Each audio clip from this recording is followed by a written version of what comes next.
50 milliards de francs CFA, c'est le montant que la Banque de développement des États de l'Afrique centrale, BDEAC, entend mobiliser pour la première phase d'un montant de 100 milliards à travers l'emprunt obligataire multitranche par appel public à l'épargne. À cette cérémonie de mobilisation des investisseurs qui a vu la présence du ministre des Finances et du Budget, président du conseil d'administration et président de l'Assemblée générale de la BDEAC, du ministre de l'économie, du plan et de la coopération internationale, des représentants des institutions communautaires internationales et des administrateurs des banques, le président de la BDEAC, Dieudonné Evou Mekou, a signifié que ce plan repose sur 3 orientations stratégiques.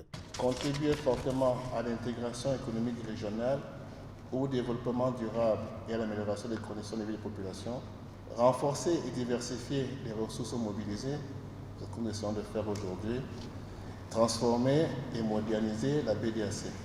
Pour le chef de file Paul Onono, la période de souscription débute du 4 au 22 mars 2024. Toute personne physique ou morale résidant ou non dans la zone CEMAC peut souscrire à cette opération d'emprunt obligataire multitranche BEAC 6,20%, 5,95% et 4,70%.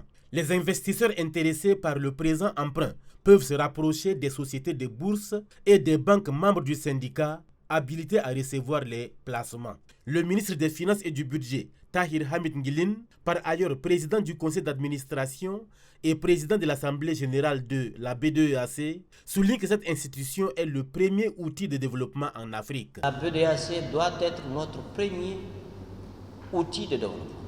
Nous ne pouvons que compter d'abord sur nous-mêmes pour notre développement en termes de financement, en monnaie nationale, c'est-à-dire qu'en monnaie qui ne pose pas de risques à notre économie.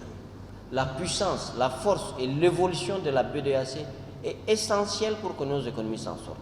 Le ministre des Finances invite les banques, les sociétés d'assurance et les investisseurs tchadiens à souscrire massivement à cette première étape d'emprunt obligataire multitranche par appel public à l'épargne de 50 milliards de francs CFA.